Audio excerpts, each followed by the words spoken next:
Engkau bergerak di tengah-tengah kami Tuhan. Engkau bergerak di tengah-tengah kami. Cengkeram tempat ini dalam hadirat-Mu Tuhan. Dari tempat ini sampai radius seluas-luasnya di dalam nama Tuhan Yesus. Engkau bergerak, Engkau bertahta Tuhan. Pengudusan yang daripadamu mengalir di dalam nama Tuhan Yesus. Sehingga bahkan segala sesuatu yang bukan dari Tuhan, semua yang tidak kudus, tidak dapat bersatu dengan yang kudus. Semua yang tidak kudus, semua yang bukan dari Tuhan, bahkan tidak dapat mendekat. Para malaikat berjaga, kerjakan apa yang menjadi bagianmu, para malaikat. Dan Tuhan, Engkau bertahta, Engkau bergerak. Roh hikmat, wahyu, pengertian turun atas setiap kami. Ajari kami untuk bergerak kemanapun yang Engkau mau dan menyenangkan hati-Mu Tuhan. Biar semuanya ada untuk menyenangkan hati-Mu. Di dalam nama Tuhan Yesus kami mengucap syukur dan kami siap dalam nama Yesus. Dan semuanya siap katakan amin, amin. Silakan duduk saudara. Shalom. Sorry, saya ambil kacamata supaya saya bisa lihat ekspresi Anda. Nah, kayak gini kan kelihatan. Kalau ada yang bingung, ada yang mengernyitkan dahi, saya bisa tahu. Karena saya bisa melihat kalau pakai kacamata. Oke, saudara-saudara, bahwa ketika kita mengerti saudara dan saya adalah baitnya yang kudus. Kita mengerti bahwa saudara dan saya adalah baitnya. Bukan suatu hal yang biasa sebenarnya ketika kita mengerti dan memahami hal ini, terutama ketika kita aktifkan benar-benar hidup kita sebagai baitnya. Karena banyak orang yang kalau misalnya bicara tentang Tuhan Roh Kudus sudah hadir belum dalam hidup saudara dan saya kok percaya, sangat percaya Tuhan Roh Kudus pasti sudah hadir. Serius, saya sangat percaya Tuhan Roh Kudus sudah hadir. Bahkan ketika saudara mengalami pertobatan, mengalami kelahiran kembali, Roh Kudus pasti 100% dia hadir. Tapi yang jadi pertanyaan, apakah dia yang bertahta dalam hidup kita? Dia yang bergerak dalam hidup kita hidup di dalam pimpinannya atau tidak. Nah, itu beda lagi permasalahannya. Itulah kenapa kita mengenal ada yang namanya pencurahan Roh Kudus. Tahu ya saudara ya? Bahwa pencurahan Roh Kudus sudah terjadi ketika Tuhan Yesus naik ke surga. Beberapa waktu kemudian, seperti saat ini kita merayakan yang namanya pencurahan Roh Kudus. Lalu ada yang namanya kebaktian-kebaktian pencurahan Roh Kudus. Sebenarnya di waktu kebaktian itu bukan saudara dan saya menerima Roh Kudus kembali, bukan. Tapi ketika pencurahan Roh Kudus, kita tuh mendedikasikan hidup kita bahwa Tuhan bertahta dan bergerak dalam hidup kita. Kita mendedikasikan kembali bahwa kita ini hidup di dalam pimpinannya. Nah, itu yang paling penting saudara. Nah, disitulah makanya akan saudara dan saya mengerti ada yang namanya otoritas dan kuasa yang dari Tuhan yang diaktifkan kembali dalam hidup saudara dan saya. Mendadak saudara dan saya semakin sensitif dengan bahasa Tuhan. Saya lebih suka menggunakan kata bahasa Tuhan dibandingkan mendengar suara Tuhan, walaupun dua-duanya artinya sama.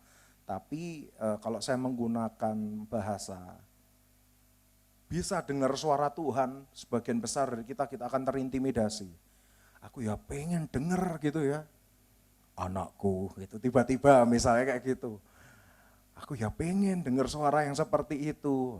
Nanti kalau denger beneran waktu doa sendirian, anakku gitu, wah udah langsung keluar dari kamar pasti. Bubar gak jadi doa saudara. Itulah kenapa kita gak bisa ngatur Tuhan. Tuhan berkomunikasi dalam hidup saudara dan saya, kalau saya menggunakan kata mendengar suara Tuhan, yang Anda dan saya tangkap apa? Suara Tuhan artinya Tuhan berkomunikasi dengan kita akan kerucutkan atau kita akan sempitkan menjadi, audible nih, betul ya? Kalau suara Tuhan lalu bisa dikerucutkan lagi atau disempitkan lagi dengan apa lagi? Oh, berarti menggunakan kata-kata. Betul nggak? Oh, berarti ada kalimat yang tersusun dengan rapi. Kalau Tuhan ngomong kalimatnya seperti ini. Sebenarnya kayak gitu enggak? Tuhan berkomunikasi dengan saudara dan saya seperti itu enggak? Enggak. Duh, dengan cara seperti apa? Seperti apapun kita jangan sempitkan cara Tuhan berkomunikasi dengan saudara dan saya. Jangan disempitkan. Jadi kalau saya menggunakan kata bahasa Tuhan, nah bahasa ini sebenarnya akan supaya di bawah sadar kita pun kita meluaskan komunikasi Tuhan dalam hidup saudara dan saya. Jadi Tuhan bisa ngomong lewat apa aja, apapun. Bahkan angin yang berhembus bisa ngomong sama saudara. Anda tahu tertulis di Mazmur, Daud mendengar pesan Tuhan di waktu pagi hari melalui angin yang bertiup dari jendelanya. Anda pernah dengar itu enggak? Di Mazmur tertulis itu Anda pernah tahu? Nah itu tuh sebenarnya apa? Apakah tiba-tiba terdengar suara audible? Daud, bangun. Gitu. Enggak. Ketika nanti kalau saudara ke Israel, mereka akan jabarkan sebenarnya di atas tempat tidur Daud, dia pasang seperti harfa, tapi di setiap senarnya itu ada kayak bandulnya gitu saudara. Bandulnya itu nanti misalnya harfanya di tangan saya ini. Nah nanti katakanlah jari-jarinya ini adalah senar-senarnya. Nah di setiap senar tuh nanti ada bandulnya. Di bandulnya itu nanti ada menjuntai lagi benang ke bawah, lalu ada wind trap. Wind trap itu apa ya bahasa Indonesia? Wind trap, perangkap angin, bukan perangkap angin juga, maksudnya itu seperti kayak layar kecil-kecil, layar, bayanginnya layar kayak gini nanti, bukan layar tapi seperti ada entah itu bentuknya kain atau kertas atau apapun, jadi ketika angin bertiup maka senar-senar itu akan berbunyi, bisa kebayang saudara. Dan Daud sangat serius di dalam menerjemahkan bahasa Tuhan. Dalam Mazmur 119 jelas dia katakan apa? Firman-Mu adalah apa? Pelita bagi kakiku dan terang bagi jalanku. Nah, kalau di dalam bahasa Indonesia kata firman-Mu itu kita akan terjemahkan sebagai satu kalimat, betul ya? Kalimat-kalimat yang keluar dari mulut Tuhan adalah pelita bagi kakiku dan terang bagi jalanku. Kalau di dalam bahasa Inggrisnya lebih kecil lagi, your word, kata-kata yang keluar dari mulutmu. Tapi kalau Anda baca di tanah dalam bahasa Ibrani itu ditulisnya alef betmu. Alef bet tahu nggak?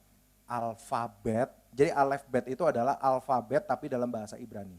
Jadi ketika Daud menangkap pesan Tuhan, dia bukan hanya menangkap dalam bentuk kata-kata saja, tapi dia akan dalami sampai per alfabet, dia akan cari itu ada pesan apa lagi yang tersembunyi di situ. Makanya kan kalau kita sekarang kita mengenal ada yang namanya gematria. Ada yang pernah dengar gematria? Mukanya kok kayak bingung semua. Beberapa mukanya curiga, beberapa mukanya ini ngomong apa? Anak di depan satu ini ngomong apa? Gematria itu adalah terjemahan numerik dari alfabet Ibrani. Nah itulah, jadi kalau misalnya alef itu 1 misalnya, ya kalau misalnya bet 2 dan seterusnya. Dan itu ada hitungannya, itulah kenapa di setiap pergantian tahun mereka bisa menghitung Tuhan mau bergerak seperti apa tahun ini. Nah, sekarang belajar gematria? Enggak. Sekarang belajar apa? Sekarang belajar bagaimana untuk saudara dan saya sensitif dengan kehadiran Tuhan. Loh, kok sensitif dengan kehadiran Tuhan itu gimana maksudnya? bahwa saudara dan saya harus memahami Tuhan hadir dalam hidup saudara dan saya bukan ketika kebaktian saja. Bukan ketika saudara dan saya berada di ibadah-ibadah tertentu saja, ketika kita nyanyi saja. Bukan. Saudara dan saya harus memahami bahwa kita nggak bisa lari dari kehadiran Tuhan. Terutama saudara dan saya menjadi baitnya toh. Betul nggak? Saudara saya jadi baitnya ini gini. Sesuatu yang spesial ketika malam pencurahan Roh Kudus yang pertama terjadi adalah apa? Api-api yang turun ke kepala para murid-murid. Betul ya? Itu sesuatu yang spesial dan penggenapan loh tentang bahwa saudara dan saya ini menjadi bait Allah, itu penggenapannya di situ. Kok bisa? Anda pelajari ketika zaman kemah pertemuan. Ini saya pernah bahas loh, beberapa mukanya kayak baru pertama kali denger, saya bingung gitu. Saya pernah bahas, waktu zaman kemah pertemuan, masih ingat, pentahbisan pertamanya apa yang terjadi? Api turun dari langit, bam, betul ya? Lalu pentahbisan bait Allah, masih ingat? Jadi ada zaman kemah pertemuan, ada zaman bait Allah yang dibangun sama Salomo, betul ya? Lalu apa? Ketika Salomo memberikan korban, lalu dia berdoa di hadapan Tuhan. Dia sampai, saya masih ingat ya kata-kata terakhir yang dia ngomong itu. Ingatlah janjimu dengan hambamu Daud gitu ya. Engkau adalah Allah yang menggenapi janji. Lalu pada saat itu apa yang terjadi? Api turun dari langit. Dan bukankah hal yang sama terjadi ketika Roh Kudus turun atas para murid? Atas hidup saudara dan saya. Saudara, sampai saat ini tetap terjadi di hari-hari tertentu dalam 1 tahun. Ada satu gereja yang namanya disebut Holy Sepulchre. Holy Sepulchre itu artinya apa? Makam kudus. Tapi kalau Anda tanya apakah secara historis makam Yesus di situ? Apakah secara historis makam Yesus itu di Holy Sepulchre? Di daerah Yerusalem itu, atau di luar kota Yerusalem ada yang namanya Garden Tomb. Yang mana yang benar? Kalau bicara tentang Holy Sepulchre, bukan bicara tentang peristiwa historisnya saja. Bukan bicara tentang makam Yesusnya di mana. Anda mau cari di Garden Tomb atau di Holy Sepulchre, dua-duanya udah nggak ada mayat Tuhan Yesus. Tuhan Yesus cuma nginep 3 hari doang di situ badannya. Udah gitu dia bangkit. Tapi apa yang istimewa yang terjadi di Holy Sepulchre? Di Holy Sepulchre terjadi pada waktu itu, gereja-gereja mau dihabisi oleh kesultanan yang memerintah di Yerusalem. Nah ini kalau saya cerita ini nanti nyambung lagi ke yang namanya gereja sampah di Mesir. Wah ini seru kalau cerita itu. Kalau yang terjadi di gereja sampah di Mesir itu apa? Gunung terangkat geser 2 kilo oleh karena doa orang percaya. Nanti Anda cek apa yang saya ngomong. Jangan terlalu percaya sama saya saudara, cek lagi. Iya, Anda kalau terlalu mudah percaya tuh gawat. Zaman sekarang ini macam-macam saudara. Ada yang ngaku-ngaku nabi tapi ya ngaco juga gitu ya. Jadi pemikiran kritis tetap harus ada. Supaya apa? Benih-benih yang salah tidak tertanam dalam hidup saudara dan saya. Tapi ketika Anda bisa ngerti bahwa ini kebenaran firman Tuhan adalah landasan firman-Nya, jadikan hidup kita sebagai tanah yang subur, di mana firman itu bisa bertumbuh. Nah, peristiwa yang namanya gereja sampah di Mesir, gunung terangkat lalu pindah. Apa yang terjadi kepada rajanya pada waktu itu atau gubernurnya pada waktu itu. Beberapa waktu kemudian dia mengundurkan diri dari pemerintahan lalu dia menjadi pendoa. Nah cucunya atau anaknya itu memerintah di daerah Yerusalem. Makanya kalau saya tuh percaya bagaimanapun ada yang namanya covenant yang turun melalui keturunan anak cucu. Itu tuh saya sangat percaya dalam hal itu. Ada yang namanya covenant perjanjian. Nah, si cucunya dari raja yang bertobat tadi, itu yang mau menghabisi gereja-gereja di Yerusalem. Dan dimulai dari Holy Sepulchre itu. Nah, saya lupa pada waktu itu antara Paskah atau Pentecost. Jadi pas gereja ini mau diruntuhkan, para penatua gereja itu bilang seperti ini. Bolehlah kami mengadakan kebaktian terakhir di tempat ini. Dan kami undang para pemerintah untuk hadir juga. Lalu apa yang terjadi? Holy fire turun di tempat itu. Dan setiap tahun sampai sekarang itu tetap terjadi. Holy fire itu ya, itu kalau sekarang yang tertangkap kamera itu sangat ajaib. Jadi mereka masuk ke dalam di situ, mereka menyiapkan lilin sendiri dan mereka di-sweep, nggak boleh bawa korek dan lain sebagainya. Lalu ketika mereka di dalam, mereka nyembah sama-sama, tentunya dengan bahasa Armenian, ada Ortodok, ya macam-macam di situ. Gereja-gereja mereka akan bergabung di tanggal yang sama, lalu mereka doa sama-sama dan lalu apa yang terjadi saudara? Itu kalau dilihat di kamera seperti terjadi kilatan-kilatan, cep cep cep cep, dan itu semuanya lilin itu tiba-tiba nyala. Dan apinya diginikan di tangan, ke jenggot, nggak bakar. Keren ya, luar biasa ya. Luar biasa, tapi itu adalah tanda. Begitu juga yang terjadi dalam hidup saudara dan saya. Aku pengen supaya apinya kelihatan. Kelihatan nggak kelihatan, Tuhan Yesus bilang apa? Berbahagialah yang tidak melihat namun percaya. Jadi api Tuhan yang sama sudah turun dalam hidup saudara dan saya sebenarnya. Bahkan sebelum saudara menerima hari pencurahan Roh Kudus di mana Anda datang ke kebaktian-kebaktian tertentu, wah ini kebaktian pencurahan Roh Kudus. Percayalah, Anda sebelum datang ke situ saja Roh Kudus sudah hadir dalam hidup Anda. Tapi ketika Anda masuk lebih dalam, itu sama seperti kayak Anda mendedikasikan ulang. Dan lihat apa yang terjadi. Ketika saudara dan saya benar-benar mengaktifkan yang namanya portal ilahi, portal kerajaan surga itu dalam hidup saudara. Saya mau kasih tahu, di tempat manapun Anda berdiri, duduk, berbaring, dimanapun Anda beraktivitas, radius tertentu ada radiasi kerajaan Allah. Serius saudara. Itulah yang terjadi ketika Paulus dan Silas mereka bernyanyi, betul ya? Di tengah-tengah penjara. Apa yang terjadi? Gempa, betul? Pintu-pintu terbuka, betul? Lalu apa? Belenggu-belenggu terlepas. Banyak orang berpikir itu adalah kejadian dahsyatnya itu. Gempa, belenggu terlepas, pintu terbuka. Enggak, kejadian yang paling dahsyatnya apa? Para tahanan yang ada di tempat itu tidak ada yang keluar satupun.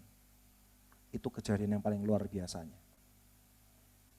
Oh ya, kenapa sangat luar biasa? Mendadak, saya nggak tahu mungkin puluhan atau ratusan tahanan yang mungkin setiap harinya mengalami ketidaknyamanan di dalam penjara tersebut.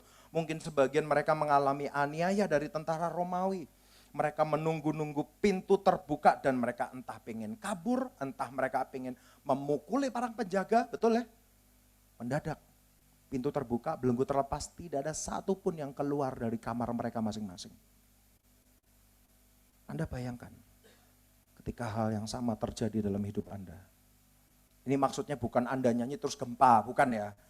Tapi gini loh, maksudnya gini, ketika Anda berdiri dimanapun, orang-orang yang ada di sekitar Anda mengalami radiasi kerajaan Allah. Tanpa Anda ngomong apapun dengan orang-orang di sekitar Anda, mendadak orang-orang di sekitar Anda tahu apa yang harus mereka kerjakan. Salah satunya pada waktu itu adalah tidak ada satupun dari mereka yang keluar dari penjara. Kepala tahanan menghunuskan pedangnya, hendak bunuh diri. Paulus bilang apa? Stop. Kami semua masih ada di sini. Itu tuh seperti meledak di kepala saya, saudara. Anda bayangkan, di dalam apapun yang Anda kerjakan, ada radiasi kerajaan Allah di situ. Kok saya yakin di dalam negosiasi-negosiasi yang Anda kerjakan akan terjadi lebih mudah, betul nggak? Tapi ya itu kembali lagi pertanyaannya. Kita jadikan hidup kita benar-benar sebagai bait Allah atau tidak? Kita selalu bertanya, Tuhan engkau di mana? Beberapa orang ngomong gini, ya kita percaya untuk menunggu jawaban doa kita, kan Tuhan di atas sana melihat kita ke bawah. Loh, di atas sana itu apa, saudara? Di atas sana itu ada lampu tuh loh, di atas sana. Tuhan bukan di atas sana. Bahkan Yesus bilang apa? Kingdom of God is within you, betul? Kerajaan Allah ada di tengah-tengahmu. Kalau Anda mau tanya, Tuhan ada di mana sekarang? Tuhan ada hadir dalam hidupmu. Saudara merasakan kehadirannya atau tidak, dia tetap hadir. Nah, bahwa ketika saudara dan saya memiliki kecerdasan atau memiliki hati yang sensitif dengan kehadirannya, Anda akan tahu Anda nggak pernah sendiri. Dan Anda nggak akan pernah bisa sendiri. Apapun yang saudara dan saya kerjakan, dimanapun Anda sebenarnya tidak bisa lari dari kehadirannya. Saudara menyadari kehadirannya atau tidak. Dia bukan mengintip dari langit, saudara, enggak. Kayak di film-film Hollywood kan kayak gitu ya. Di film-film kartun seakan-akan Tuhan itu pakai baju putih, jenggotnya putih gitu ya. Udah gitu ngintip dari celah-celah langit itu. Kalau memang Tuhan kayak gitu, ya ampun, ribet sekali gitu. Nah. Dia tidak sedang mengintip dari langit, enggak. Dia bahkan lebih dekat daripada pakaian yang Anda pakai.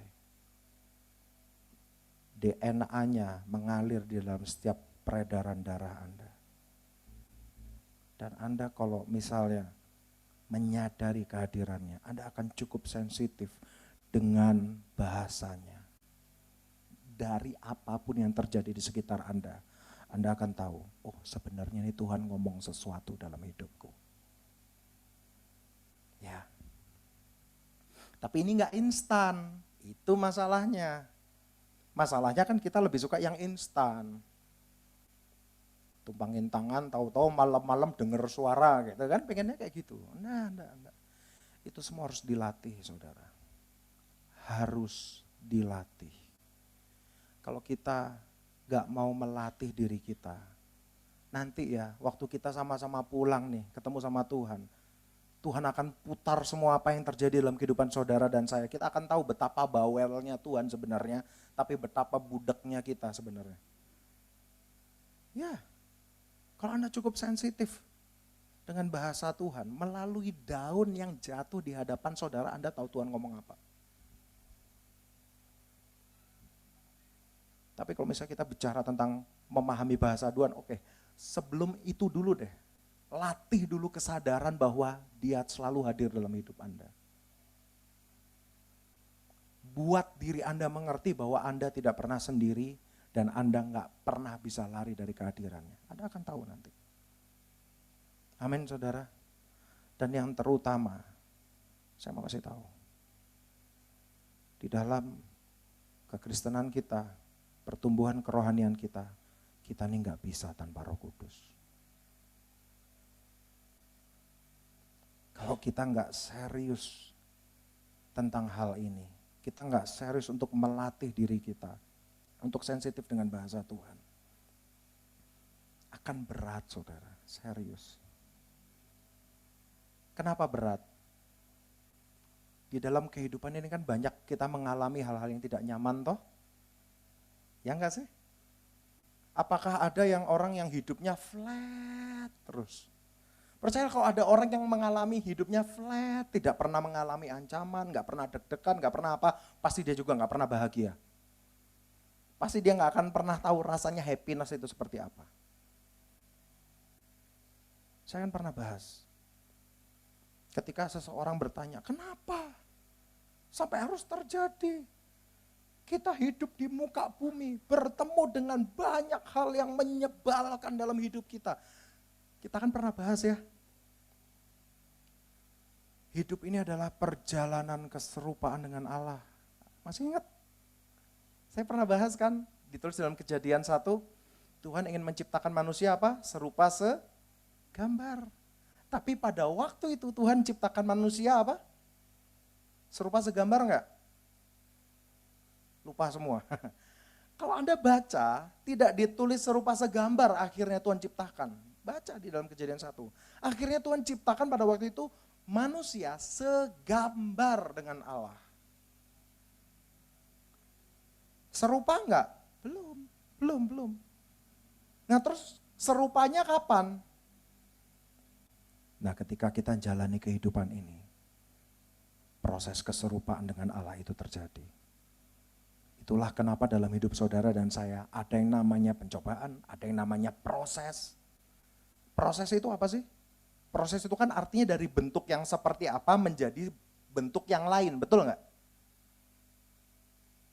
Bagaimana saudara dan saya mengenal yang namanya mengampuni, kasih dan lain sebagainya, kalau Anda nggak dikecewakan dulu. Anda mau melepas pengampunan, bagaimana caranya? Kalau Anda nggak mengalami yang namanya kekecewaan, dikhianati, disakiti dan lain sebagainya. Halo, malaikat nggak tahu apa yang kita alami. Malaikat nggak tahu. Saudara dan saya, Tuhan mau berpartner dengan saudara dan saya. Kenapa?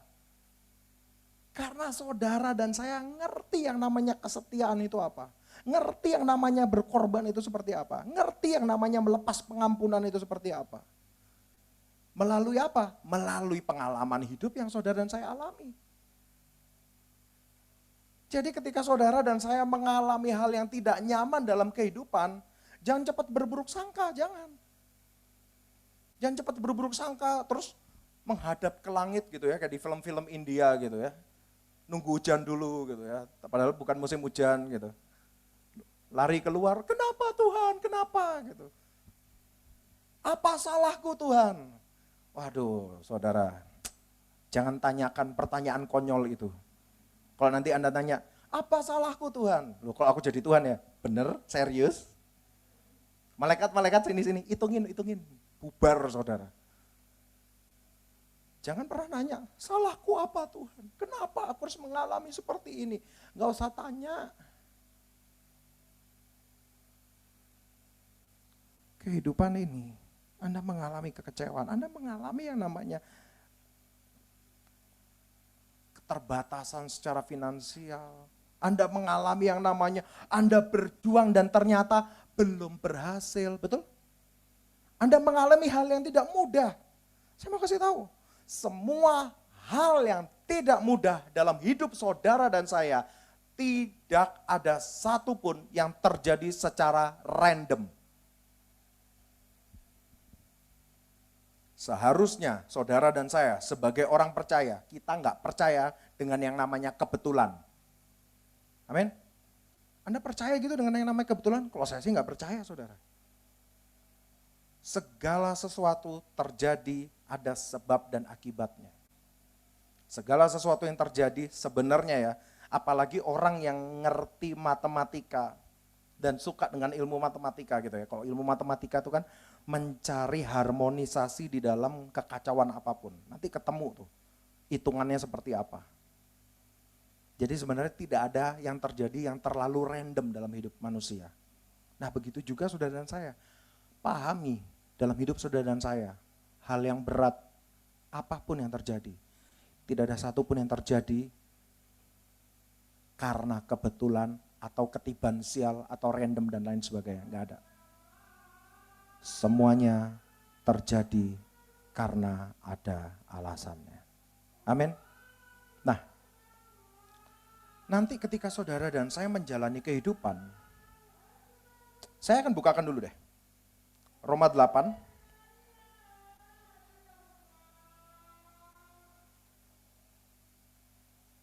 Nanti Anda kalau bisa renungkan dengan baik. Beberapa kali saya sudah bahas tentang hal ini, tapi nanti tolong tandai dan berendam lagi di rumah. Nanti akan ada satu ayat lagi yang saya akan bukakan dan itu yang akan kita perdalam hari ini. Tapi hari ini Tuhan mau ingatkan ini Anda tandai untuk jadikan perenungan nanti malam. Roma 8 ayatnya yang 9 sampai 14. Saya akan membacakan untuk saudara supaya cepat. Tetapi kamu tidak hidup dalam daging, melainkan dalam roh. Jika memang roh Allah diam di dalam kamu. Tetapi jika orang tidak memiliki roh Kristus, ia apa? Bukan milik Kristus. Tetapi jika Kristus ada di dalam kamu, maka tubuh memang mati karena dosa. Tetapi roh adalah kehidupan oleh karena kebenaran. Nanti Anda tanda itu, roh adalah kehidupan oleh karena kebenaran. Dan jika roh Dia yang telah membangkitkan Yesus dari antara orang mati, diam di dalam kamu, maka Ia yang telah membangkitkan Kristus Yesus dari antara orang mati, akan menghidupkan juga apa? Tubuhmu yang fana itu oleh rohnya yang diam di dalam kamu. Jadi saudara-saudara, kita adalah orang berhutang, tetapi bukan kepada daging, supaya hidup menurut daging. Sebab jika kamu hidup menurut daging, kamu akan mati. Tetapi jika oleh roh, kamu mematikan perbuatan-perbuatan tubuhmu, kamu akan hidup. Ayat 14, tandai betul, semua orang yang dipimpin roh Allah adalah anak Allah. Kalau bicara tentang kehidupan kekal, baptis, udah baptis itu cukup, selesai. Enggak juga saudara. Baptisan Anda dilahirkan kembali melalui air. Yesus bilang apa? Kau akan dilahirkan kembali melalui air dan roh. Dilahirkan kembali melalui roh itu maksudnya apa? Saudara dan saya akhirnya menerima identitas sebagai anak-anak roh. Masih ingat bahwa yang terlahir di muka bumi bagaimanapun ada dua golongan. Ada anak-anak daging, ada anak-anak roh. Kita nggak usah telusuri DNA kita.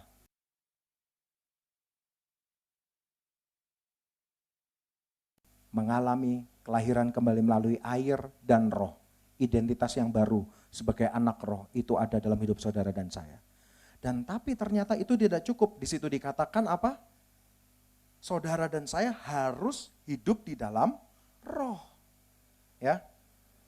Lalu di situ dikatakan orang yang tidak memiliki roh Kristus, dia bukan milik Kristus bahkan ditulis. Jadi bicara tentang roh Tuhan harus hadir dalam hidup saudara dan saya. Ini wajib, kudu, mesti. Bukan cuma wajib, tapi wajib, kudu, mesti. Wah Pak, aku kok kayaknya belum. Enggak, pasti sudah. Tapi pertanyaannya, saudara dan saya sudah hidup dalam roh belum? Terutama nanti Anda lihat bahwa mematikan perbuatan-perbuatan tubuh di ayat yang ke-13. Ya. Sebab jika kamu hidup menurut daging, kamu akan mati. Tetapi jika oleh roh kamu mematikan perbuatan-perbuatan tubuhmu, kamu akan hidup. Nah Anda kalau baca ayat ini, berarti yang mematikan perbuatan-perbuatan tubuh saudara dan saya siapa? Ayo, siapa? Jika oleh roh kamu mematikan perbuatan-perbuatan tubuhmu, kamu akan hidup. Siapa berarti yang mematikan? Yang memotong kelemahan-kelemahan daging saudara siapa berarti? Roh. Yakin? Hah? Baca lagi. Tetapi jika oleh roh kamu mematikan perbuatan-perbuatan tubuhmu, kamu akan hidup. Saya tanya sekali lagi, siapa yang memotong? Hah? Kamu. Tapi siapa yang memampukan? Roh. Bisa ngerti maksudnya saudara? Jadi nggak ada tuh istilah, ya aku memang kayak gini, pikiranku memang kotor. Kalau Tuhan mau aku bertobat ya tinggal Tuhan potong. Enggak. Anda harus mau memotong hal itu. Dan Roh Kudus yang akan memampukan saudara dan saya. Dan di dalam setiap kelemahan-kelemahan yang ada di dalam daging, karakter saudara dan saya, selalu akan terjadi bagaimana Anda dan saya bisa memotong hal-hal tersebut. Seperti cinta akan uang, cabul, ketidaksetiaan dan lain sebagainya. Seringkali itulah yang disebut dengan peristiwa proses yang dari Tuhan. Bisa nangkep ya saudara ya. Jadi melalui peristiwa proses tersebut, saudara dan saya mau nggak memutuskan untuk memotong karakter itu. Contohnya, misalnya ada orang menjelek-jelekan saya dan lain sebagainya. Itu kan peristiwanya. Di dalam peristiwa itu kan artinya ada rekayasa Tuhan di mana proses itu terjadi dalam hidup saya. Saya akan mengalami sakit hati, betul ya? Saya akan mengalami kerugian, mungkin saya mengalami kerugian. Akhirnya banyak orang yang mencibir saya dan lain sebagainya. Tapi reaksi saya itu menentukan apakah buahnya muncul atau tidak. Paulus jelas menyampaikan, kejarlah keserupaan dengan Kristus. Jadi kalau saya memutuskan untuk saya tidak mau berbuah, atau saya lari dari proses, apa yang terjadi? Demi kasih Tuhan, hal itu akan terjadi lagi dalam hidup saya, entah kapan. Kenapa? Karena memang hidup ini adalah apa? Peristiwa bagaimana saudara dan saya mengalami keserupaan dengan Kristus. Yuk buka dalam Yakobus 1.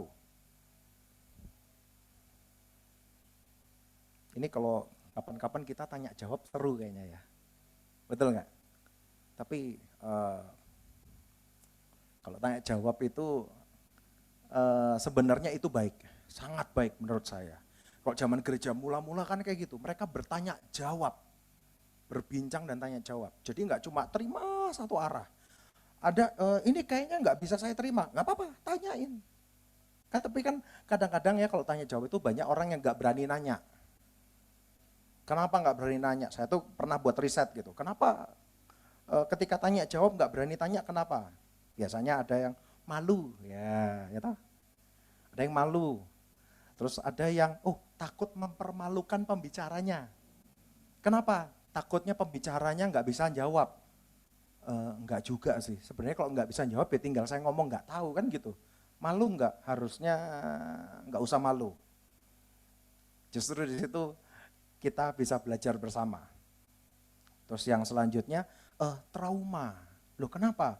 Karena saya pernah tanya, lalu reaksi orangnya ditanya. Kalau kamu bertanya artinya kamu tidak percaya. Pernah ngalami kayak gitu nggak? Kalau pernah ngalami kayak gitu, saya mau kasih tahu, jangan trauma. Jangan trauma.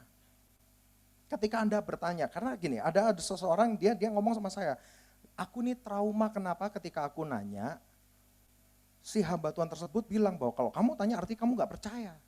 Padahal aku nih pengen percaya. Tapi pikiranku masih belum nyampe, jadi aku bertanya.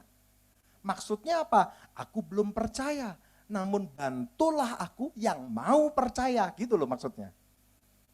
Tapi mungkin orang yang ditanyain tersinggung atau apa ya akhirnya jadi peristiwa yang tidak mengenakkan gitu. Ya mungkin nanti kapan-kapan kita kalau ada waktu sempat tanya jawab, bolehlah kita tanya jawab.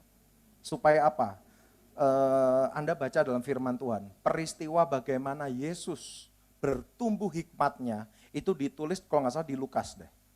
Waktu Tuhan Yesus lari 3 hari, bukan lari ya, menghilang 3 hari ternyata dia ada di bait Allah. Nah di dalam satu fatsal itu, diakhiri fatsal itu dengan kata-kata bahwa Yesus semakin besar, semakin bertambah hikmatnya dan semakin apa? Dikenan Tuhan dan manusia, betul ya? Jadi artinya di situ ada peristiwa di mana hikmat yang ada dalam Yesus itu bertumbuh. Ingat, Yesus tetap mau memberi contoh ke saudara dan saya untuk gini loh. Kalau dia hidup sebagai manusia, tapi dia tidak gini ya. Kalau kan Yesus kan bilang gini, belajarlah daripadaku. Kalau segala sesuatunya yang Tuhan Yesus kerjakan serba instan, bagaimana saudara dan saya untuk hidup mengikuti Yesus? Jadi Yesus pun memberi contoh untuk saudara dan saya, ini loh kayak gini caranya. Bertumbuh di dalam hikmat itu seperti apa. Nah nanti di dalam fatsal itu ditulis, ada peristiwa di mana Yesus duduk bersama dengan mereka para ahli-ahli Taurat. Nanti kalimat selanjutnya apa, kata-kata selanjutnya apa? Dia mendengar dan melempar pertanyaan-pertanyaan. Disitulah terjadi proses di mana Anda menyerap hikmat itu seperti itu. Ketika Anda punya pertanyaan dan tiba-tiba hari itu dapat jawabannya, apa yang disampaikan hari itu nggak akan lupa. Karena pertanyaan itulah yang menjadi sekopnya, ngerti ya? Tapi kalau saya sampaikan satu arah seperti ini, percayalah, Anda bisa nangkep lebih dari 50% gitu dari apa yang saya sampaikan. Yakin? Enggak loh. Kalau Anda catat saja, kalau Anda mencatat ya, Anda tuh cuma bisa menangkap mungkin sekitar 75% sampai 80%. Tapi kalau Anda tidak mencatat, Anda berusaha menangkap rema yang Anda ingat. Wah, ini tiba-tiba ada ini nih, dibukakan tentang ini, tentang ini. Nah, itu biasanya akhirnya dari 100% yang disampaikan, mungkin di bawah 50% yang berhasil ditangkap. Tapi ketika Anda bertanya, itu sama seperti Anda menyekop. Sekop tau ya, Anda menyendok hikmat. Dan percayalah, itu gak akan lupa. Amin, saudara. Dalam Yakobus 1 ayat yang kedua.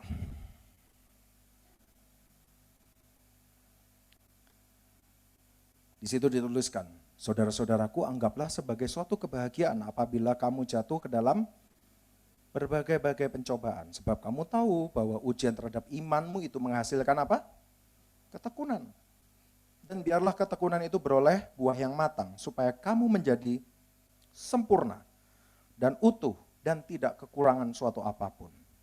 Ayat yang kelima.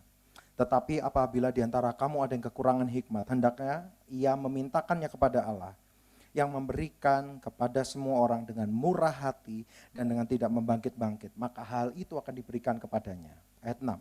Hendaknya ia memintanya dalam iman dan sama sekali jangan bimbang, sebab orang yang bimbang sama dengan gelombang laut yang diombang-ambingkan kian kemari oleh angin. Orang yang demikian janganlah mengira bahwa ia menerima sesuatu dari Tuhan. Ayat 8. Sebab orang yang mendua hati tidak akan tenang dalam hidupnya. Oke, saya mau tanya. Pernahkah Anda mendengar khotbah tentang hikmat? Dari ayat 5 sampai ke 8, pernah ya? Pasti pernah lah. Cuma sungkan aja angkat tangan, biasanya kan kayak gitu. Anda pernah dengar khotbah tentang hikmat? Anda juga pasti pernah dengar khotbah tentang proses dan pencobaan yang dibahas dari ayat 2 sampai 4. Betul ya? Pernah dengar nggak pembahasan dari ayat 2 sampai ke 8 sebagai satu pembahasan? Kalau belum pernah, dengarkan baik-baik apa yang saya sampaikan hari ini. Karena bisa jadi ini adalah jawaban yang Anda tunggu-tunggu selama bertahun-tahun ikut sama Tuhan. Wah, apa itu Pak? Makanya dengerin. Jadi, ayat 2 sampai ke 4 itu berbicara tentang seseorang ketika mengalami proses, pencobaan, ujian, dan lain sebagainya. Bahwa harapan Tuhan dari peristiwa itu, peristiwa apa? Pencobaan, proses, hal yang tidak nyaman lah pokoknya. Harapan Tuhan adalah apa? Muncul ketekunan, betul ya? Muncul apa? Buah yang matang. Lalu ketika buah itu matang, lalu apa yang terjadi? Supaya menjadi sempurna dan utuh. Jadi sempurna dan utuh itu berbicara tentang buah tersebut. Bukan bicara tentang pohon keseluruhannya, tapi buahnya. Buahnya sempurna dan utuh. Jadi enggak busuk, enggak kecut gitu, ngerti ya? Buahnya matang dan sempurna dan utuh. Lanjut, dan tidak kekurangan suatu apapun. Oke, buah itu apa? Buah itu apa? Kita nanti kalau baca dalam firman Tuhan, buah-buah roh itu berbicara tentang karakter ilahi ya. Ada cinta, ya kan? Ada kesetiaan dan lain sebagainya. Nanti itu PR di rumah masing-masing, pelajari lagi. Nah, melalui hal-hal yang tidak nyaman yang saudara dan saya alami, harusnya kita ngerti, ini nih peristiwa ilahi sedang terjadi, bukan kebetulan. Tapi Anda harus bisa mapping, ini terjadi karena proses yang dari Tuhan, pembentukan yang dari Tuhan, atau itu terjadi bukan karena pembentukan, tapi itu terjadi karena kita bayar harga, karena ulah kita sendiri. Oke? Bisa ditangkap dengan baik? Mapping, jadi coba Anda teliti, ketika terjadi suatu hal yang tidak nyaman, ini karena ulah Anda sendiri, kecerobohan Anda sendiri, Atau ini nih Anda nggak salah, nggak apa tiba-tiba ketiban peristiwa itu. Kalau itu bukan karena ulah saudara. Jadi gini ya, ada orang misalnya datang ke saudara gini, waduh bantu doa ya, aku sedang mengalami proses dari Tuhan. Oh kenapa? Iya aku dikejar-kejar sama debt collector pinjol gitu. Itu bukan proses. Bisa ngerti saudara? Wah aku sedang dikejar-kejar sama debt collector. Itu bukan proses. Itu terjadi karena ulah dia sendiri. Betul ya? Nanti Anda kalau bisa catat ini akan sangat bagus. Nah, kalau nanti yang tentang proses saya akan bahas bagaimana Anda menjalaninya bersama dengan Tuhan Roh Kudus. Sekarang kalau misalnya itu karena ulah kita sendiri, lalu apa yang harus kita kerjakan? Langsung doa peperangan. Karena itu pasti ulah setan. No. Ulah setan sekalipun dalam firman Tuhan dikatakan apa? Tunduklah kepada Allah dan lawanlah iblis. Jangan dibolak-balik rumusannya. Kalau rumusnya dibalik, kacau nanti. Jadi gimana? Tunduk kepada Allah dan lawanlah iblis itu maksudnya apa? Rekonsiliasi dulu sama Tuhan. Minta ampun dulu sama Tuhan. Baru masuk di dalam doa peperangannya. Jangan langsung doa peperangan, sembari kitanya nggak bertobat. Nanti lihat, kejadian lagi. Nah, kalau itu terjadi karena ulah kita sendiri. Tunduk kepada Allah dan lawanlah iblis. Oke? Nah sekarang proses tunduk kepada Allahnya. Yesus mengatakan apa? Mari yang letih lesu dan beban berat. Datang, aku akan memberi kelegaan. Pikulah kuk yang aku pasang. Beratnya ringan dan enak. Belajarlah daripadaku yang lemah, lembut dan rendah hati. Oke? Ingat ya ayat itu ya. Oke. Ketika Anda sedang memanggul resiko yang Anda buat sendiri, yang kita buat sendiri, oleh karena kekonyolan kita sendiri. Berat nggak? Berat ya? Rekonsiliasi ke Tuhan, balik ke Tuhan. Janji Tuhan apa? Aku akan memberi kelegaan. Nah, ketika saudara dan saya kembali ke Tuhan, minta ampun sama Tuhan, apa yang terjadi? Pikulah kuk yang kupasang, Tuhan bilang, betul ya? Jadi bukannya, oh nak ini bebannya aku buang. Enggak. Bagaimanapun Daud setelah dia berzina dengan Batseba, anaknya bunuh-bunuhan. Ya toh? Setelah Daud berzina dengan Batseba, anaknya bunuh-bunuhan. Terus dia diburu sama anaknya sendiri, betul? Anaknya siapa? Absalom yang dipersiapkan untuk menggantikan dia malah ingin membunuh Daud. Sampai Daud akhirnya keluar dari Yerusalem. Enggak apa-apa, adepin, tapi jangan lari dari Tuhan. Jangan seperti Kain, ditegur sama Tuhan, mutung, lari dari Tuhan. Ditulisnya apa? Kain menjauhi wajah Tuhan, betul? Daud, dia tidak menjauhi wajah Tuhan, dia hadapin bayar harganya, namun dia hadapin bareng sama Tuhan. Keluar tuh Mazmur 23. The Lord is my shepherd, I shall not want. Betul? Keluar tuh pengucapan syukur Daud, keluar mazmur-mazmur pertobatannya Daud. Jadi jangan lari, hadepin. Tapi nanti lihat apa yang terjadi. Tuhan akan kasih kemudahan demi kemudahan. Bukan berarti ketika Daud bertobat langsung semuanya baik, enggak. Peperangan tetap harus Daud hadapi kan. Nanti ya di rumah PR, perhatikan peperangan Daud melawan pasukannya Absalom. Apa yang terjadi? Yang dibunuh sama pedang, dan yang dimakan sama hutan, lebih banyak dimakan sama hutan.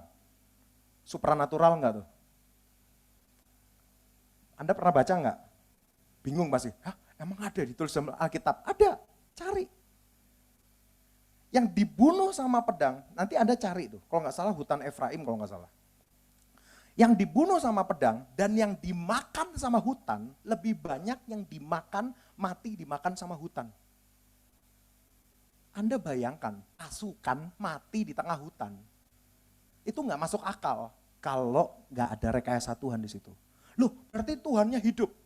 Tiba-tiba pohonnya berkata-kata, I am Groot gitu. Enggak lah. Saya nggak tahu apa yang terjadi, tapi yang pasti sebagian besar pasukan Absalom dibunuh sama hutan. Dan lihat apa yang Daud ngomong. Habisi semuanya, kecualikan anakku Absalom. Betul ya? Apa yang hutan buat. Absalom cuma dijambak doang. Betul? Yang bunuh siapa? Pasukannya Daud. Jadi supranatural nggak? Supranatural. Jadi gini loh, kalaupun ini terjadi kesusahan, kesesakan yang kita alami ini terjadi karena ulah kita, it's okay. Jangan lari dari hadapan Tuhan, udah itu aja pokoknya.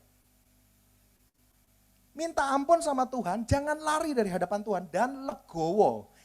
Bukan legowo, apa namanya? Bukan ikhlas, apa ya? Redo gitu loh, ngadep. Saya nggak ketemu nih bahasanya apa ya? Bukan ikhlas, bukan redo, tapi gitu loh. Hadapi gitu loh, hadapi dengan Anda tidak pahit. Contoh ya, Daud waktu dia lari dari Yerusalem, ada Imam Sadok nyusul, ingat? Ngapain Imam Sadok membawa tabut? Betul ya? Apa reaksi Daud? Nah. Imam bait Allah, tabut perjanjiannya balikin aja. Betul ya? Padahal tabut perjanjian itu bicara tentang kemenangan, betul ya? Bicara tentang perlindungan Tuhan, betul ya? Tapi Daud tidak mau perlakukan tabut perjanjian sebagai jimat. Daud ngomong apa? Kalau Tuhan masih berkenan sama aku, nanti aku balik lagi ke Yerusalem, aku bisa ketemu lagi sama tabut perjanjian. Ini sekarang zaman gereja profetik kan? Ya toh? Ayo, berapa banyak orang memperlakukan hal-hal yang profetik seperti jimat. Daud enggak loh. Saya bukannya anti dengan profetik, tapi tindakan profetik adalah tindakan yang didorong atau istilahnya diperintahkan oleh Tuhan. Tindakan profetik, tindakan kenabian. Jadi bukan rumusan yang bisa diulang-ulang, enggak. Anda harus tahu dan Anda harus kerjakan karena memang Tuhan suruh. Anda bayangkan, bandingkan apa yang terjadi dengan Daud dan anak-anak Imam Eli. Anak-anak Imam Eli masih ingat? Di dalam peperangannya, waktu mereka dipukul kalah, ambil tabut perjanjian, karena itu simbol kekuatan, betul? Kemenangan. Apa yang terjadi? Diusung tabut perjanjian, betul? Apa yang terjadi sama anak-anak Imam Eli? Mati semua. Padahal itu benda profetik yang paling sakti itu, tabut perjanjian. Ayo, kita nggak bisa perlakukan, istilahnya kita nggak bisa peralat Tuhan, saudara. Nah, Daud, dia punya hati yang ini loh, ini aku salah, it's okay, ya udah aku hadepin, gitu loh, itu Daud. Nanti ada baca dalam firman Tuhan, wah ini jadi kemana-mana, tapi kita mau gerak lah, Tuhan mau menyampaikan apa, Anda cerna dengan baik. Anda kalau baca dalam firman Tuhan, ada peristiwa di mana Tuhan berkenan kepada si A, si B, si C, benar ya? Tuhan berkenan kepada Daud, Tuhan berkenan kepada siapa? Tapi ada nabi-nabi tertentu dan raja-raja tertentu ditulis. Dan Daud berkenan kepada Tuhan. Henok berkenan kepada Tuhan. Sekarang saya mau tanya, beda nggak? Gini ya, Tuhan berkenan sama saudara. Pasti. Tuhan berkenan sama saudara, tapi pertanyaan, saudara berkenan nggak sama Tuhan? Bingung nggak? Bingung ya? Oke. Nggak apa-apa, Anda bingung, saya lebih bingung ketika menjelaskannya. Jadi gini, Tuhan berkenan sama saudara. Kenapa? Karena itulah karya keselamatan terjadi toh. Emang Tuhan nggak tahu kelemahan saudara? Tahu. Tuhan berkenan sama saudara. Tapi di dalam proses ini Anda dan saya berkenan nggak sama Tuhan? Atau Anda dan saya pahit sama Tuhan? Gini, kalau saya ganti dengan kata berkenan ini dengan menerima. Tuhan menerima saudara dan saya, tapi saudara dan saya menerima Tuhan nggak? Nah, lebih gampang. Ketika Anda dan saya mengalami proses, kita pahit sama Tuhan atau kita berkenan di dalam menghadapi itu. Daud, dia berkenan kepada Tuhan. Prosesnya berat nggak? Berat. Absalom pengen bunuh dia, tapi dia ngomel nggak sama Tuhan? Nah, itulah hatinya berkenan kepada Tuhan. Jadi istilah gini, Tuhan ya udah engkau mau ngapain ya udah Tuhan terserah, tak adepin aja.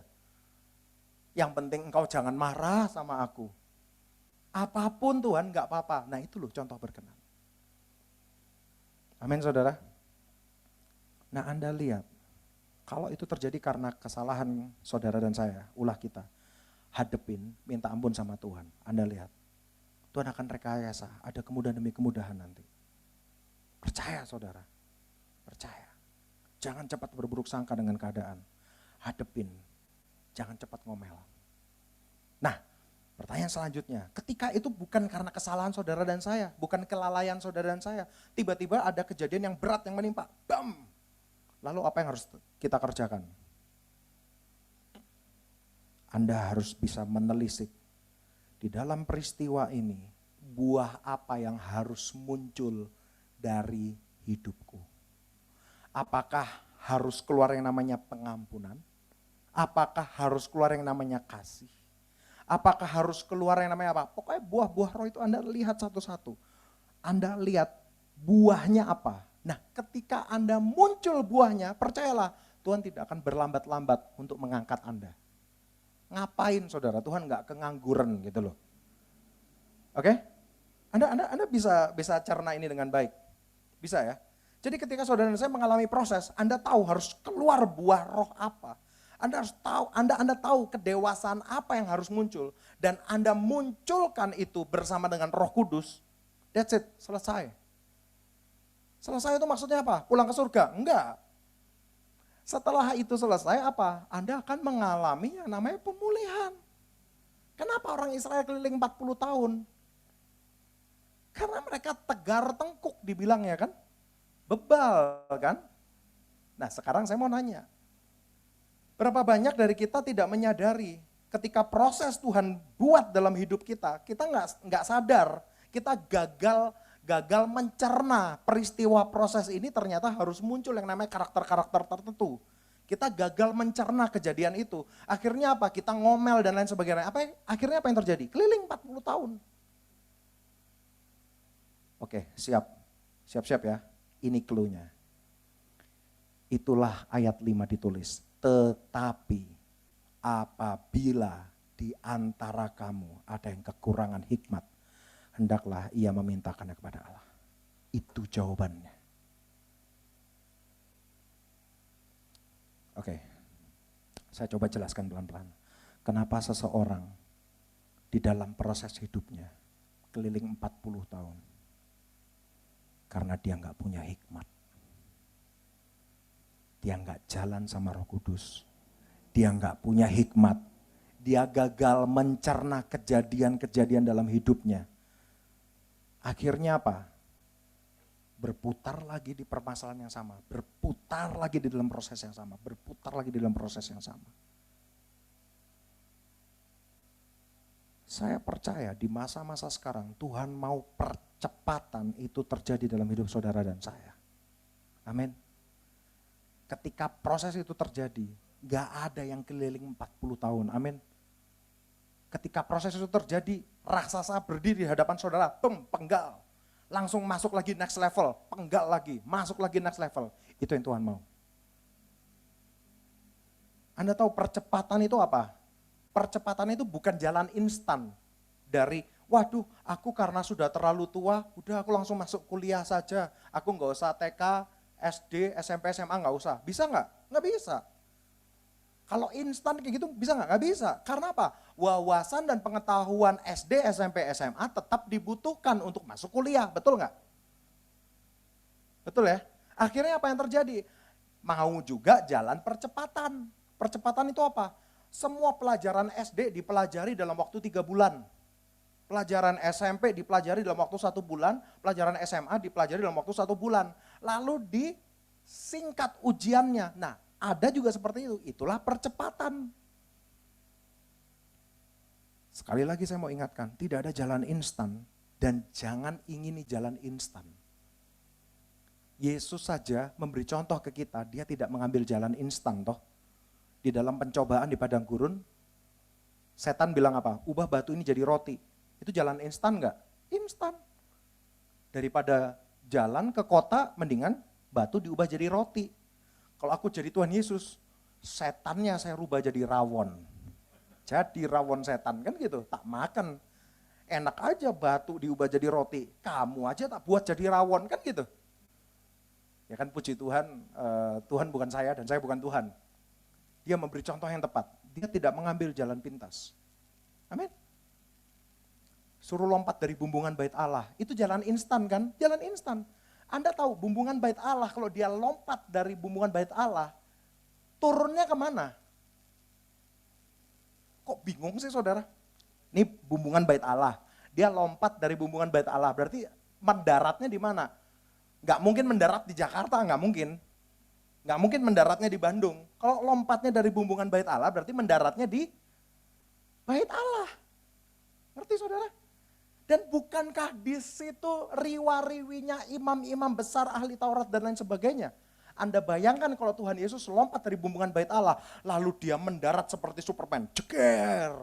Wah, langsung itu semua imam-imam, inilah Mesias, betul nggak? Istilahnya gini, malaikat mau natang dia atau tidak, Tuhan Yesus mah nggak pusing. Dia lompat dari situ, malaikat nggak tadahin juga, dia akan bisa turun tuh kayak Iron Man, jeger gitu, bisa nggak? Tanpa luka, bisa. Atau dia turunnya mendaratnya seperti Superman, slow, set gitu, bisa nggak? Bisa, lebih dramatis. Ya kan, malaikat, ya mungkin Tuhan Yesus gini, malaikat nggak usah tatang saya dari bawah, kalian cukup playback soundtracknya film-film yang dramatis aja gitu. Wah, sembari turun, tet gitu. Wah, semua orang akan nyembah Yesus pasti, betul nggak? Tapi Yesus kerjakan itu nggak? Nggak. Di dalam pencobaan di padang gurun, tiga-tiganya itu berbicara tentang jalan pintas dan Tuhan Yesus tidak memberi contoh kita seperti itu. Tapi apa yang dia kerjakan? Percepatan. Nah, ini yang Tuhan mau untuk dalam hidup saudara dan saya. Anda tahu, mungkin di hadapan Anda, Anda akan menghadapi beberapa raksasa yang harus Anda taklukkan. Yang harusnya Anda harus taklukkan selama 30 tahun, mendadak dimampatkan sama Tuhan, harus diberesi dalam waktu 3 bulan. Jangan kaget. Tapi jadi orang tangguh saudara. Anda nggak jalan sendiri, Anda jalan sama Tuhan. Kalau Anda nggak ngerti, Tuhan aku nggak ngerti. Di situ ditulis ayat yang kelima. Kalau kamu kekurangan hikmat, minta sama Tuhan. Kenapa orang berputar-putar 40 tahun di padang gurun? Dia nggak punya hikmat, simple. Kenapa orang dalam prosesnya dia gagal mengalahkan raksasa-raksasa dalam hidupnya? Simple, dia nggak punya hikmat. Baca dalam firman Tuhan, hikmat itu kebalikannya apa? Bebal. Nanti ada pelajari di dalam Amsal, bebal itu apa? Bebal itu nggak bisa ditegur, nggak suka mendengarkan hikmat, nggak suka terima teguran, nggak suka terima yang namanya masukan dan lain sebagainya. Bebal itu apa? Suka tidur. Bebal itu apa? Kerdil. Nah, ketika kita potong kebebalan dalam hidup kita terima hikmat. Anda tahu saudara, bahkan ditulis di dalam, kalau nggak salah di Amsal 1 ditulis, hikmat itu berseru-seru. Berseru-seru di mana? Dia berseru-seru di jalan-jalan, betul ya? Dia berseru-seru di tembok-tembok, dia berseru-seru di pintu-pintu gerbang. Apa yang dia serukan? Sampai kapan kamu merasa nyaman dengan keadaanmu ini? Ngerti maksudnya saudara? Ada orang-orang, ya sudahlah aku kayak gini, ya udahlah aku gini sajalah, sembari mengeluh, sembari nangis. Aku memang orang kecil, aku memang kayak gini. Itu hikmat berseru-seru. Sampai kapan kamu merasa nyaman dengan keadaanmu? Kalau sudah merasa tidak nyaman, minta hikmat dari Tuhan. Turun dalam hidup kita dan lihat tembok-tembok Jericho yang Anda bisa runtuhkan. Anda akan melihat raksasa-raksasa yang bisa Anda habisi dalam waktu yang sangat singkat. Dan Anda akan melihat yang namanya jarahan itu masuk di dalam lumbung-lumbung saudara dan saya. Karena apa? Anda memang sudah bisa melewati proses tersebut. Amin saudara. Jadi ketika Anda mengalami hal yang tidak mudah, jangan cepat kecut hati, jangan cepat kecewa, jangan cepat menggerutu. Proses, oh ini kejadian karena ulahku sendiri, yaudah aku bertobat. Oh ini bukan karena kesalahanku. Oh ini terjadi karena proses. Oh ini aku harus keluar yang namanya kerendahan hati. Oh ini bicara tentang memotong cinta akan uang. Oh ini berbicara tentang apa? Pelajari hal itu. Minta hikmat sama Tuhan. Saya tutup dengan ini. Ketika saudara dan saya minta hikmat sama Tuhan, sebenarnya bukan berarti gini. Ketika saya sudah sampaikan hal ini, berapa banyak dari saudara yang pengen minta hikmat dari Tuhan? Angkat tangan. Yang pengen aja. Oke, berarti sebagian besar mau ya. Ada yang sebagian kecil nggak mau ya, saya juga bingung sih. Ya udah nggak apa-apa. Mungkin sebagian kecil ya, aku mau angkat tangan tapi malu Pak, gitu ya, nggak apa-apa. Ya Tuhan ngelihat. Sampai mana tadi saya lupa. Oke, artinya saudara dan saya mengingini hikmat itu. Dan Anda kalau baca di dalam Yakobus ayatnya kedua ayatnya yang keempat sampai ke-8, ayat 3 sampai 8, bicara tentang hikmat. Anda akan melihat bahwa hikmat itu ketika saudara dan saya minta sama Tuhan, pasti Tuhan kasih. Betul? Kenapa saudara dan saya gagal gagal memahami bahasa Tuhan? Simple, kita nggak punya hikmat. Kenapa kita nggak menyadari kehadiran Tuhan? Simple, karena kita nggak punya hikmat. Kenapa kita begitu budak sama suara Roh Kudus? Karena kita tidak berhikmat. Ketika saudara dan saya minta hikmat, baca dalam firman Tuhan, ini bukan saya yang ngomong. Ini janji Tuhan. Tuhan bilang apa? Tuhan akan kasih tanpa ngitung-ngitung, betul? Tanpa membangkit-bangkit, Tuhan pasti kasih. Pertanyaannya saudara dan saya bisa terima atau tidak? Bagaimana cara menerimanya pun nanti ditulis dalam firman Tuhan. Percayalah bang, kau menerimanya. Jangan diombang-ambing. Jangan, Tuhan kasih enggak ya? Tuhan kasih enggak ya? Ditulis di dalam firman Tuhan. Orang yang seperti itu jangan berharap menerima sesuatu dari Tuhan. Jadi Anda harus tahu betul ketika Anda minta, Tuhan pasti kasih. Nah, saya mau kasih tahu, bukan berarti ketika nanti malam Anda minta hikmat, lalu besok mendadak, ayo coba tanya sesuatu sama aku gitu. Oh, Pangeran Antasari dilahirkan di mana? Langsung Anda tahu. Enggak gitu. Anda harus bisa bedakan antara pengetahuan, pengertian, dan hikmat. Anda belajar itu membuat pengetahuan semakin banyak. Membuat keterampilan Anda semakin banyak. Jadi ketika Anda berhikmat itu maksudnya apa? Jadi gini, anggap pengetahuan, katakanlah George Washington mati tanggal berapa atau dilahirkan di mana, itu tuh pengetahuan. Itu tuh storage-nya, itu ditaruh di hard disk. Oke, anggaplah seperti itu. Nah, bagaimana saudara dan saya memproses kehidupan, menangkap hikmat, itu dibutuhkan yang namanya prosesor. Nah, yang Tuhan ganti, ini bukan Anda dikasih hard disk baru, mendadak Anda tahu, bintang terdekat adalah bintang ini. Dan jaraknya dengan bumi, jaraknya segini arahnya. Enggak gitu, enggak. Ketika Tuhan beri hikmat dalam hidup Anda, apa yang terjadi? Tuhan kasih CPU yang baru. Tuhan upgrade CPU Anda. Apa yang terjadi kalau Tuhan upgrade CPU Anda? Anda mendadak bisa memproses apa yang terjadi dalam hidup Anda dengan waktu yang lebih singkat. Mendadak Anda melihat ada kejadian A, kejadian B, kejadian C, Anda tahu solusinya gimana. Anda melihat terjadi A, B, C, D, E, Anda tahu keputusan apa yang harus Anda ambil berdasarkan apa yang Tuhan Roh Kudus ngomong. Kejadian ini, oh Tuhan sedang mau beracara gini. Itu mendadak Anda tahu kenapa?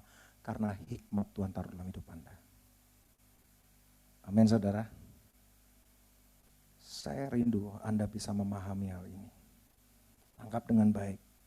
Nanti pulang ke rumah masing-masing, rami bersama dengan Tuhan. Minta hikmat. Apapun yang terjadi dalam hidup, jangan cepat ngomel, jangan cepat kecewa, jangan cepat berburuk sangka dengan Tuhan. Lihat kejadian ilahi yang sebenarnya terjadi dalam hidup Anda. Dan ambil keputusan yang tepat seperti yang Tuhan mau. Amin saudara. Yuk mari kita tutup Alkitab kita. Dan kita percaya Roh Kudus akan memampukan saudara dan saya. Amin saudara. Roh Kudus yang akan membawa saudara dan saya memasuki kemenangan demi kemenangan. Mari kita berdoa di dalam nama Tuhan Yesus.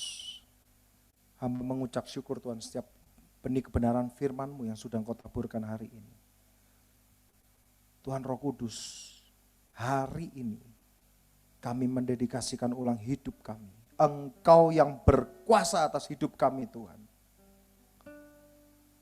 Kami minta Tuhan, supaya kami bisa menyadari kehadiran-Mu lebih dan lebih lagi. Buat kami Tuhan, untuk semakin memahami bahasa-Mu dalam hidup kami. Sehingga apapun yang Kau kerjakan, kami bisa tetap berjalan di jalan-jalan dengan maksimal Tuhan. Di dalam nama Tuhan Yesus, Engkau bergerak dalam hidup kami.